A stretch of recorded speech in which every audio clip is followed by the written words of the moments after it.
is Dr. Pamela Mreji. I am a lecturer at the Technical University of Kenya, where I also act as the Director, Center for Innovation and Technology Transfer. I started off my PhD in the year 2015, and my supervisor then, Dr. Helena Bernard, introduced me to the AfricaLics networks, where she asked me to apply for the forthcoming PhD Academy in Mombasa 2015, where I was accepted. My background then, I was undertaking a PhD in business management with a focus on innovation and technology development. My research background, I was studying technology transfer by returnees from developed to developing countries.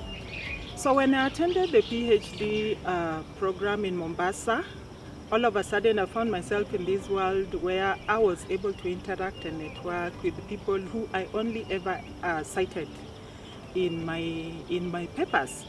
So it is around that same time that they introduced to us the PhD students who had been taken to be the first cohort of visiting fellows program, and we were told that they had come all the way from Denmark and that they'd come to join us, and they were looking so happy and excited. And I think it's at that point that I made a decision that as I continue with my PhD, I too would want to be part of this cohort. I would want to travel, I would want to see what happens in those other countries, and especially given that I was doing my PhD dealing with returnees who had come from advanced countries. So I made that decision, and I was excited. The PhD Academy went well. Then later on, I attended another PhD Academy in Nigeria in 2017, where the director then explained to us that they were again taking the next cohort for PhD Academy. And so I applied, and luckily enough I was accepted.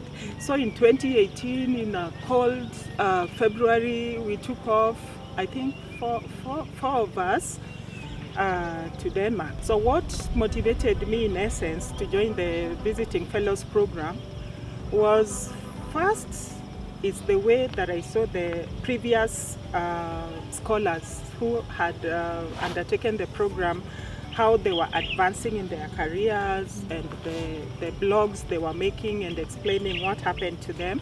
And so that was very exciting, and I wanted to be part of that. Secondly, it is the people that I met there, that I met in the AfricaLics network, because there were all these people who are so motivational. I met a lot of female scholars, Dr. Anne Kingiri, Margaret Holme Anderson, Rebecca Hanley, and all these people were voting. I felt like they were voting for me, and they were so ready to assist. And when I reached Aalborg, I was introduced to another category of mentors, more than I had hoped for. I had people who knew about advanced techniques for data collection, for data analysis. And so everything was motivating. Being in a different country, interacting with different culture and different people, being in a fast developing world, and being able to use equipment, tools and techniques and libraries. All that was very motivational for me as a PhD student at that time, struggling to complete my thesis.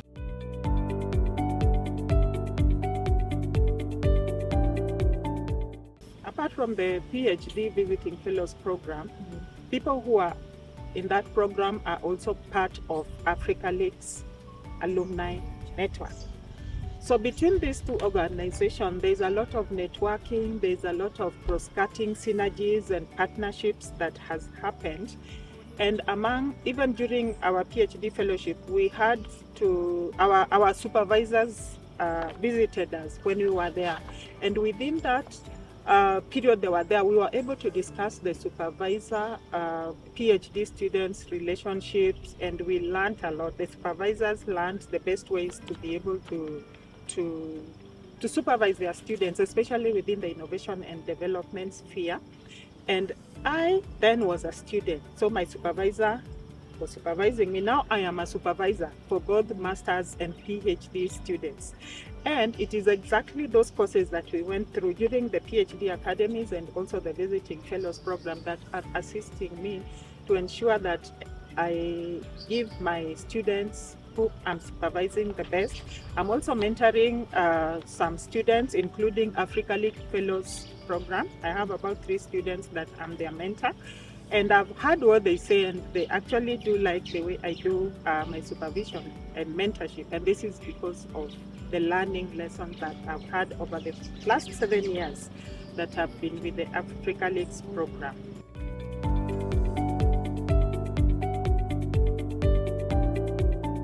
So during my visiting fellows program, I managed to attend a conference in Copenhagen, which is called the Druid conference. And so in that network, I met some scholars from the UK who we have done several innovation partnership projects with them.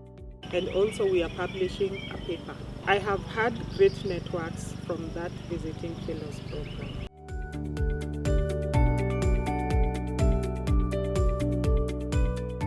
I have achieved a lot.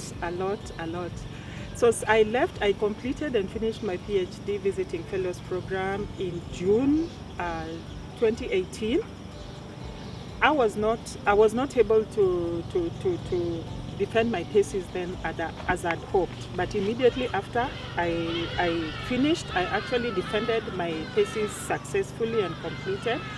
Immediately after, when I came back, I was immediately appointed as a director for the owner manager programs at Strathmore Business School, where I was already teaching.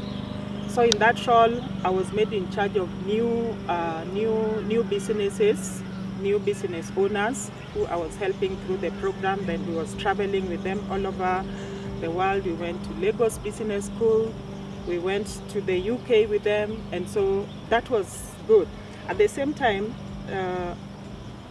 I also got to be appointed as a postdoctoral fellow at the University of Johannesburg with the DST Newton Fund. So I got admitted, but then immediately after Corona hit, so I wasn't able to travel to Johannesburg. I did it virtually from home during the Corona period. Immediately, even before I could finish that, I was appointed as a Queen Elizabeth Emerging Scholar with the Open Air Network, which is also a partnership between Strathmore University, University of Johannesburg, and actually the Africa Center for Technology Studies.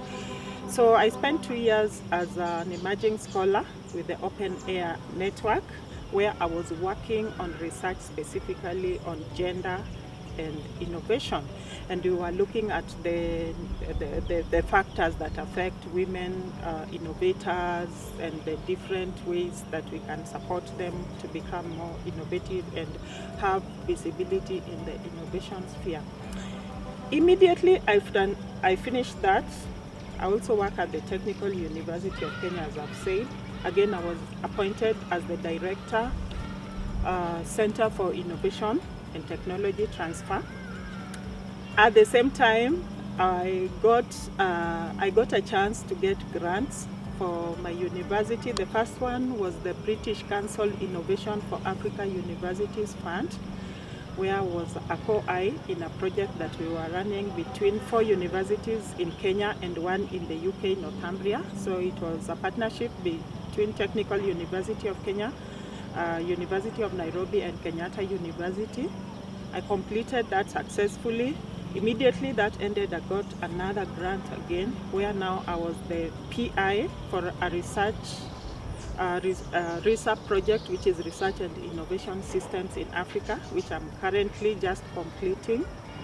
So a lot has happened, and I attribute all these things to my participation in that Visiting Fellows program.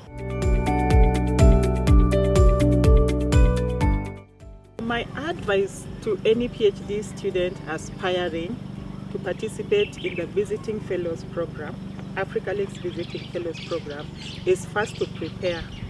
Prepare very well, first by knowing exactly what is the problem that you are addressing, what are your research questions, and what are your objectives. If you have that clearly written down and you know what it is, then when you reach there, it is so easy for you to get assistance, because first of all, they're able to get the mentors and the supervisors that are right for whatever research questions you're trying to address.